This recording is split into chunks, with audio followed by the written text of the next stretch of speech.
this is Amy from paperandspool.com, and I'm back for my day 12.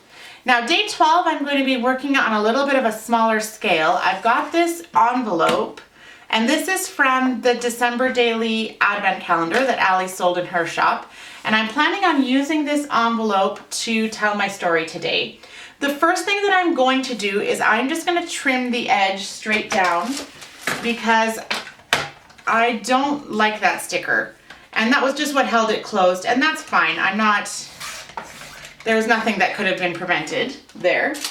So I'm gonna do that, and then I'm gonna take my 1-inch circle punch, and I'm going to kind of create like a, I'm gonna do this on the, no, I'm not gonna do it on the back. I thought that the seam on the back might be in the center, but it was not.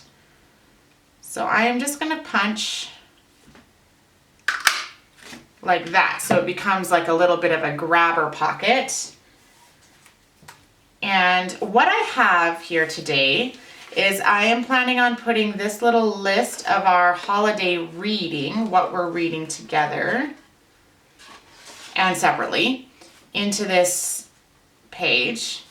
But as I was kind of getting everything ready, I realized I'm going to need a way to pull it out. And I guess I technically probably could have just grabbed this, but I think I'm gonna do a little tab with the green, and then I'm gonna put the photo on the back so that when you flip it over, you can see the photo on the back.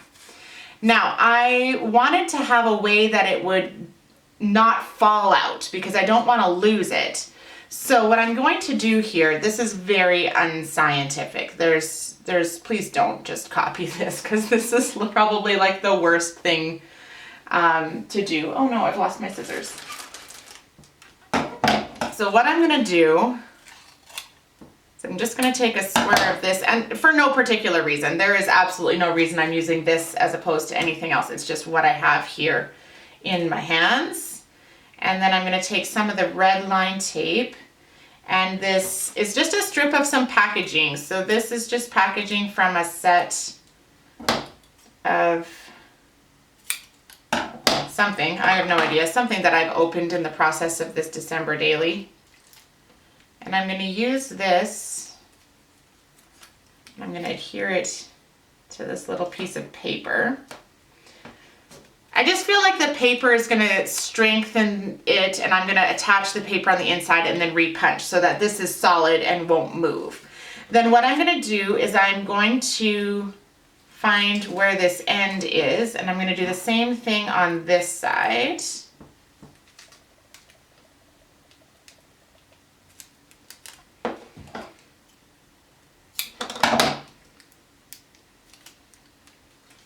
And we're going to attach it to the photo, or the journaling that I did, I guess. It's not really the photo yet.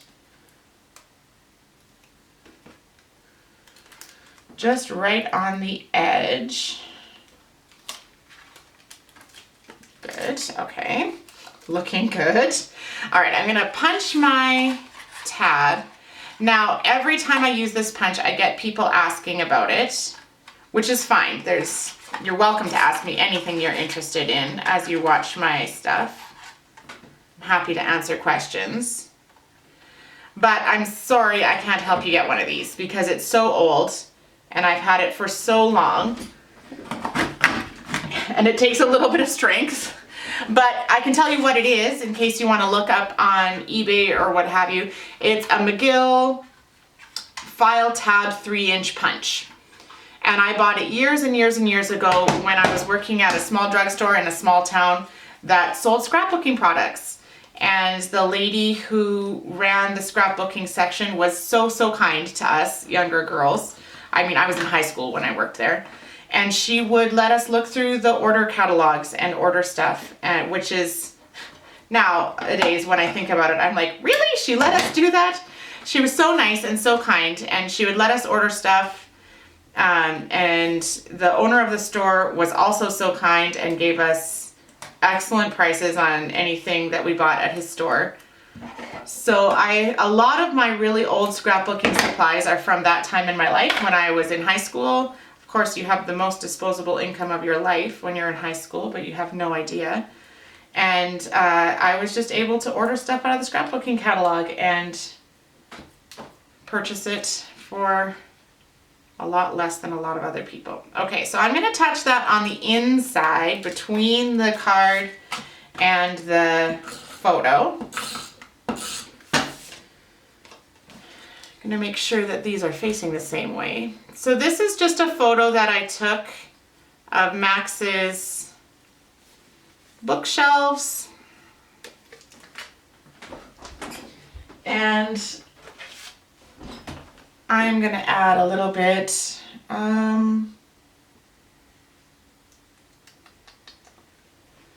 going to go with "This Fills Me Up" because I absolutely love it now that my kid has started reading. It's so much fun. It's just absolutely the best. Okay, now for the final step, what I'm going to do is I'm going to very carefully add a little bit of adhesive to both sides of this and open up the envelope.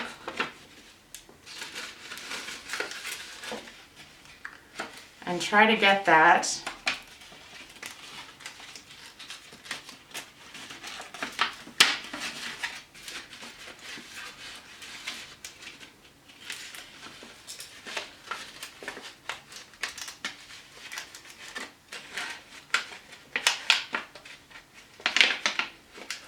all the way.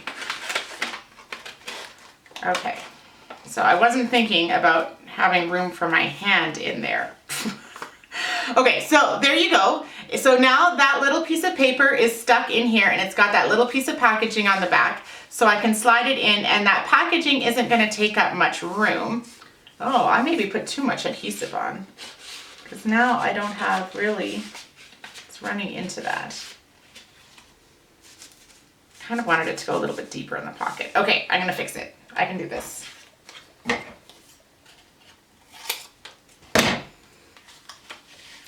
And that's why I didn't use the red line tape on this one, because I thought that that might be foolish, and it turns out that I was correct.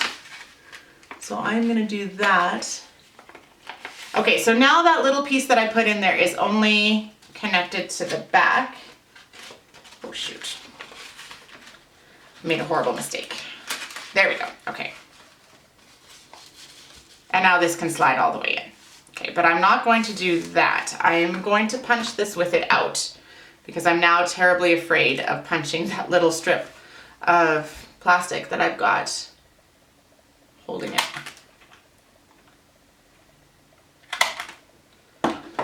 Okay, so now it can go back in the rings. This can go back inside. And it can pull out on either side. Pull out on this side as well. And it can just kind of nest in there. Good. Okay, so that's day 12. Just a cute little pocket. Hey, I had already punched this. Like, I didn't want to change it because I had already punched it, but I think if I had known in advance what I was going to be doing, I probably would have punched it on the side instead of punching it on the end, so that this would have been pulling up instead of out. But honestly, it's not the end of the world. It's not the worst thing I can imagine happening. It's pretty good in general, and I'm just going to add one thing because I can't leave well enough alone. Maybe I should add one of these. I was going to add, I don't really have anything that's reading related here or here. I was just going to add one of these, a little heart. Because I added that little phrase sticker on the other side. Oh, this one's having a hard time. There we go. Holiday reading. Gives you something easy to grab. All right. So that is my day 12. I'm just going to flip that over here. I'll show you what's coming up for day 13. Move my stuff out of the way. So for day 13, I've got two, you can see I already have some work for day 14 done. I've got some photos printed. So, and I've got a photo here, but I don't think I'm going to use it. I also have some other ideas. I am pretty sure I am not going to use any of these ideas for day 13. I have some other stuff that I'm thinking of that I've already printed photos for. So I will see you back here for tomorrow for day 13, and hopefully we can get some cool stuff happening then too. All right, thanks for joining me.